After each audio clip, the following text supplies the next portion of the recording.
जो उपदेश दिया जा रहा है उसमें उसका निजी स्वार्थ क्या है, क्या स्वार्थ है, क्यों इतना करते हैं। बस ये बात देख लेते हो आप लोग। महाराज ने दान का उपदेश दिया, इस तीर्थ क्षेत्र को बनाने का उपदेश दिया। महाराज का क्या स्वार्थ है। शायद महाराज अपना यहाँ मठ बना रहे होंगे। महाराज शायद अपने बुढ़ापे का इंतजाम कर रहे होंगे, क्षेत्र अच्छा बन जाए तो हमारा बुढ़ापा नहीं। महाराज को यहाँ रुकना नहीं है। बड़ी मुश्किल में तो एक बार आ पाते हैं। हाँ, बड़ी मुश्किल में आ पाते हैं। इनको आना नहीं, इनको रहना नहीं, इनको कोई मतलब नहीं। आज गए तो कब आएंगे। फिर भी ऐसे तन्मय होकर के उपदेश दे रहे हैं, तन्मय होकर निर्देश दे रहे हैं, तन्मय होकर के घूमते हैं। जब हम क्षेत्र पे घूमते हैं तो कई लोग कहते हैं महाराज जी आप इतना क्यों मेहनत करते हो, आपको क्या लेना मैंने कहा जिस दिन लेना देना हो जाएगा उसी दिन मैं मेहनत करना छोड़ दूंगा। जिस दिन थोड़ा भी महानुभाव मोटिवेशन, जिस दिन आपको आशीर्वाद देते समय, प्रवचन देते समय मेरे मन में थोड़ा सा भी निजी स्वार्थ आ जाएगा, मेरा संकल्प है, भगवान से भी कहा है और मेरे मन से भी कहा है, जिस दिन तूने स्वार्थ के कारण से भक्तों को आशीर्वाद दिया, प्रवचन दिया, मैं उसी दिन प्रवचन और आशीर्वाद दोनों बंद कर दूंगा। बस, और कोई अतिशय नहीं। लोग अतिशय कहते हैं महाराज में अतिशय अतिशय अतिशय है क्या भला। बड़ा अतिशय यही है मुझे रहने की कमी है, जिस क्षेत्र पर रुक जाऊं वही क्षेत्र ना रुकने में रुकना ही नहीं। हमारा जीवन का संकल्प है कि जीवन की श्वास के अंतिम श्वास तक मैं चलता फिरता रहूं, मुझे कहीं रुकना ही नहीं पड़ता। अच्छा, आज अपन घोषणा करते हैं कि भाई एक बोली लगाई जा रही है, आज के बाद सुधा सागर महाराज एक ही स्थान पर रुकेंगे। कौन कौन महाराज को अपने स्थान पर रोकना चाहता है। यहीं से शुरू करें। अच्छा सही बताओ, मुझे कौन मना करेगा। उदयपुर वाल बता भाई तूने। हैं, मैं उदयपुर की घोषणा करूं तो चल जाएगा, संभाल लोगे। हैं, अरे महाराज आप हाथ तो कहो। कौन नहीं चाहता। पूज्य आचार्य महाराज यदि करते मेरे से वो तो महान है कि मैं अब किसी एक क्षेत्र पर रुकना चाहता हूं, सभी लोग आके श्रीफल चढ़ाएं। कितने चढ़ जाते। आहा, मुझे तो लगता कि स्वर्ग का देवता भी आ जाएगा बाबा जी। कौन नहीं चाहता है। जिनको लोग चाहते हैं वो रुक नहीं रहे हैं, जो रुक रहे हैं उनको लोग चाहते नहीं। क्या बात है। जिनको चाहते हैं वो रुक नहीं रहे और जो रुक रहे हैं उनको चाहते नहीं। यही विशेषता है। आचार्य ने आज कुंडलपुर बना दिया। क्या मतलब था। पंचढ़ा के दूसरे दिन बिहार कर गए। कम से कम आप लोग कहते हो कि भैया मकान बनाया है तो थोड़ा बहुत तो उसमें सुख से रहने का भाव करते हो कि नहीं। मकान बनाया तो कम से कम थोड़े दिन सुख तो रहे। हम इतने तीर्थ क्षेत्र बना रहे हैं, खंडहर मिलते हैं, हमें तो धूली खाने मिलती है। वही तो कह रहे धूली का। अब महाराज आपने इतना बढ़िया क्षेत्र बनाया है तो आप थोड़ा तो सुख इसका आनंद तो लो। नहीं, मैंने इसके लिए बनाया ही नहीं है। मैंने इसके लिए बनाया ही नहीं। मैंने कहा ना, जिस दिन ये भाव आ जाएगा कि अच्छा क्षेत्र बने तो मैं वहाँ अच्छी साधना करूँ जीवन का अंतिम समय, उसी दिन मैं क्षेत्रों का बनाना बंद कर दूंगा। मेरे मन में तो एक ही भाव है कि मेरे भगवान की महिमा इतनी बढ़ जाए, इतनी बढ़ जाए कि स्वर्ग के देवता भी यहाँ दर्शन करने आ जाएं। बस पूज्य सांगानेर के अंदर की बात थी। भगवान के एक मूर्ति के सामने मैं दर्शन कर रहा था, मेरे ऊपर चमगादड़ ने बीट मल कर दिया, लघु शंका कर दी। मुझे बड़ा गुस्सा आया।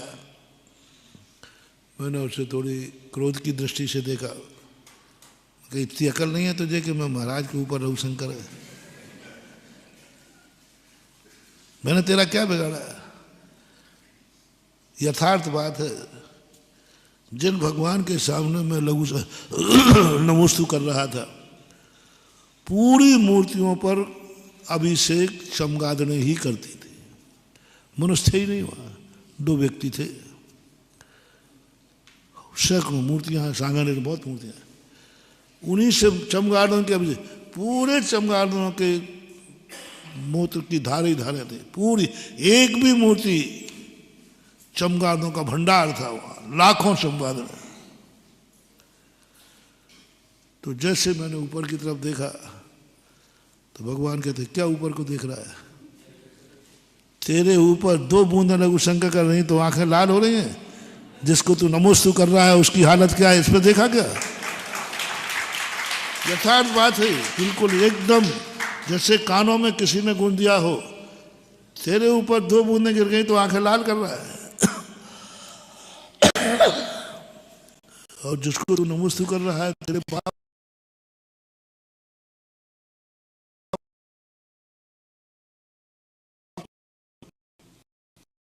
उस मूर्ति पर गंदगी के अलावा कुछ नहीं दमान हुआ। ऐसी धाराएं, मूत्र की धाराएं सूखने के बाद भी नहीं जाते। मैं मूर्ति की तरफ देख के आया, बोले क्या देख रहा है? मेरी हालत देख, मैं तेरा भगवान हूं। तू तो फिर भी जाकर के अभी कोई भक्त पहुंच देगा, मेरा कौन पहुंच रहा है? ऐसा लगा जैसे भगवान ने ही उससे कहा हो, चमगादड़ से, ये महाराज पानीदार है।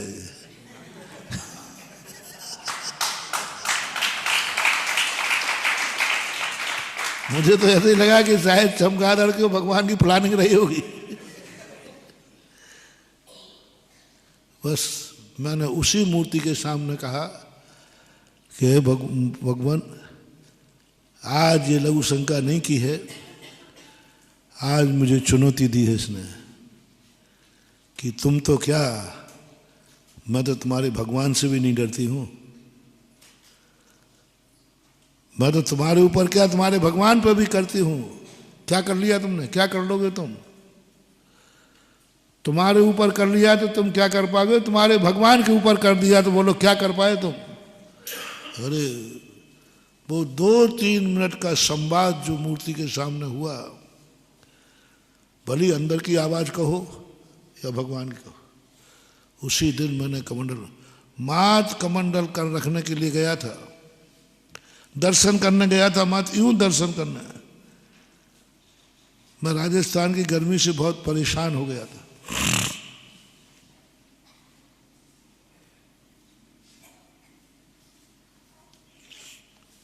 बहुत भयंकर गर्मी थी। पदमपुरा जी में था, सेठी कॉलोनी आया, सांगानेर वाला है, महाराज बहुत अच्छा मंदिर है यहीं से 1-1.5 किलोमीटर पे। मैंने कि मुझे कोई मंदिर नहीं करना। और आचार्य को पहली बार मैंने ऐसा पत्र लिखा कि गुरुदेव, मैंने आज तक आपकी आज्ञा का उल्लंघन नहीं किया, बस मुझे राजस्थान से वापस लौटने का आज्ञा दे दो। मैं तो अभी तक लौट ही आता, लेकिन बादलों का इंतजार कर रहा हूँ। क्योंकि भयंकर गर्मी थी और आप आज्ञा नहीं दोगे तो भी मैं राजस्थान तो छोड़ूंगा। इतना घबरा गया था यहाँ के कल्चर से और यहाँ मानसिक कल्चर से, सब तरफ से थे। शुरुआत के अंदर बहुत मेहनत हुई है यहाँ पर। वहाँ पर एक पुजारी लोगों को चौका दे देते हैं, जो महाराज आए निपटाते रहना। तो पुजारी एक दिन पकड़ा गया, वो आया, बोले महाराज जी कोई कमी तो नहीं है, आहार महार ठीक से व्यवस्था, कोई कमी हो तो बता दो, हमारे लिए कमेटी ने पूरी छूट दी है। और जब मतलब उसने तो समझा कि बाबा जी आशीर्वाद देंगे, वो तो उल्टा फंस गया। नहीं मतलब क्या? नहीं, कमेटी ने कहा महाराज जी को किसी प्रकार की आहार में कमी नहीं रखना, जो इसमें महाराज जी कोई कमी हो तो ला दूँ। मैंने दूसरे दिन से कहा, मैंने कि हो गया काम, उठाओ पीछे कमंडल ले आते। तो स्थिति ऐसी बनी। फिर आचार्य ने कहा ठीक है, अभी गर्मी, अभी से क्यों गर्म हो रहे हो, पानी बरसने तो फिर देखेंगे। अब वो मैंने चिड़चिड़ापन कह दिया, मैंने कहा देखो मेरे पास मत आओ, मुझे किसी मंदिर के दर्शन नहीं करना, मैंने खूब दर्शन कर लिए। और मैं तो एक दिनेश जी गंगवाल है, जानते शिविर में आते, उनके पिताजी थे मोहन जी, वो हमारे संग में जाते आते रहते थे। उनको पता चला, बोले बाबा जी ये राजस्थान वाले खोदेंगे महाराज को, चले आप। उन्होंने कहा महाराज जी महावीर नगर चलो, बिल्कुल पुराने कल्चर है, पुराने मंदिर है, समाज भी पुरानी है, वहाँ आपका मन,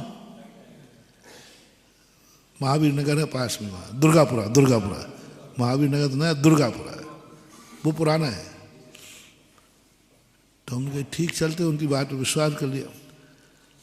रास्ते में सांगानेर पड़ेगा महाराज जी, दर्शन कर लेना। मैंने पहले दिन ना रोकना मत, मुझे रोकना मत, मैं सीधे दुर्गापुरा जाऊंगा, सांगानेर रुकूंगा नहीं, महाराज बिल्कुल रास्ते में है। तो ठीक, मैं दर्शन कर लूँगा। गाजे बाजे वाले बाहर खड़े, झंडे डंडे बाहर खड़े और मैं दर्शन करके वापस आया। दर्शन करने में कितनी देर लगना। वहाँ पहली बात तो आदिनाथ भगवान, और दूसरी ये घटना घट गई।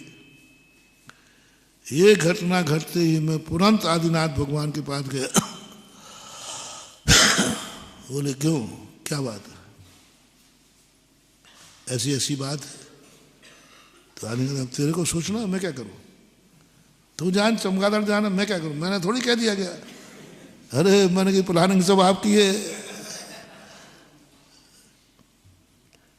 कमंडल रखा,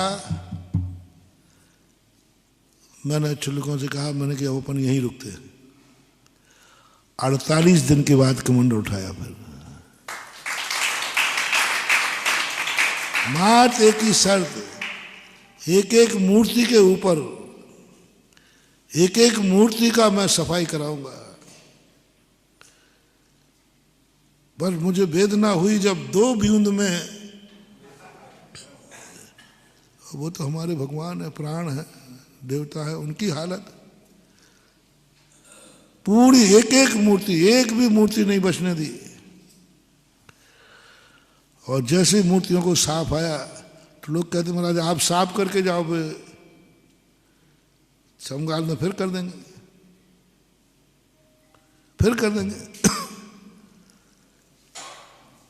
और फिर मैंने कहा कि कैसे करेंगे, मैं इतने भक्त तैयार करूंगा कि एक एक मूर्ति को एक एक भक्त प्रतिदिन अभिषेक करेगा। लोगों ने कहा कि महाराज जी आप क्या करोगे, आप जाओगे फिर वही होना, चमगादड़ देख लो, वो तो करेंगे। तो मुझे भी लगा कि बात तो सही कह रहे, पर जहाँ समस्या है, यदि अंदर हृदय से वेदना है ना, तो हर समस्या का बस तुरंत यही मन आया।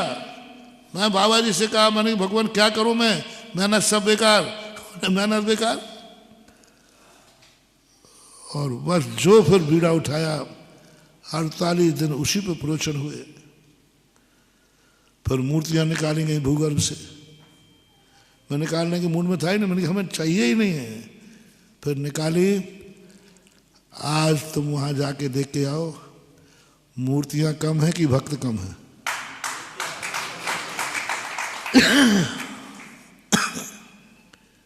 ऐसे ही नहीं मिल जाता भगवानों का आशीर्वाद। खूब लाइन लगती बाहर तक, तबीयत इतनी खुश हो जाती है, इतनी खुश हो जाती है। और भगवान से दादागिरी से आशीर्वाद लेता हूँ। यहीं बैठे बैठे के तो भगवान आशीर्वाद दो। अरे तू तो ऐसे आदेश दे रहा है जैसे मैं तेरा बाप हूं।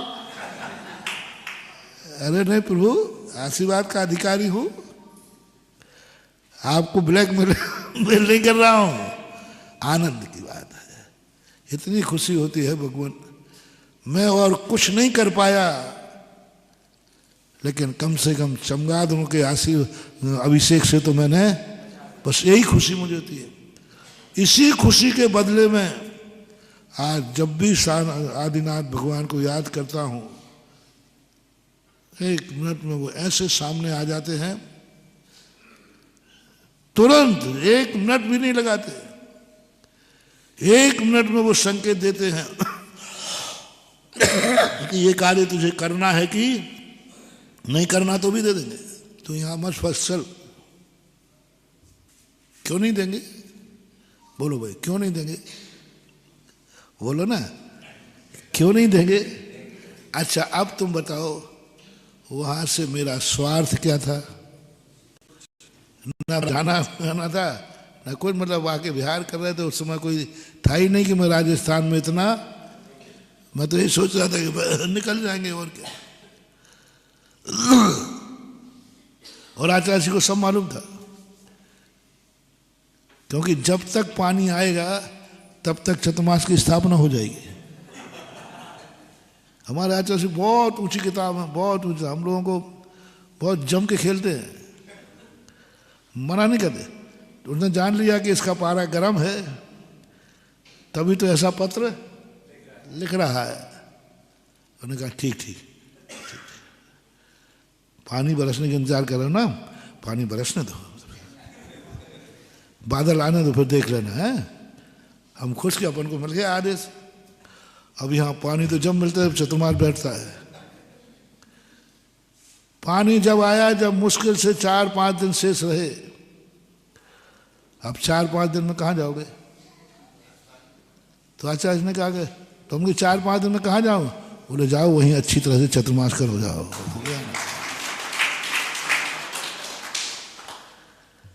आचार्य जी का क्या स्वार्थ था जो हमें ऐसे बहका करके, फुसला करके, आशीर्वाद दे दे करके भेज रहे? क्या स्वार्थ था? कुछ नहीं, कुछ नहीं। एक ही स्वार्थ था कि सारे जगत में धर्म का प्रचार।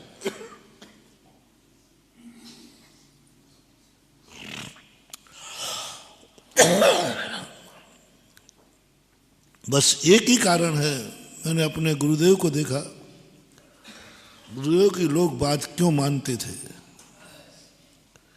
मात्र एक ही कारण, मेरे गुरुदेव का कभी कोई स्वार्थ नहीं रहा।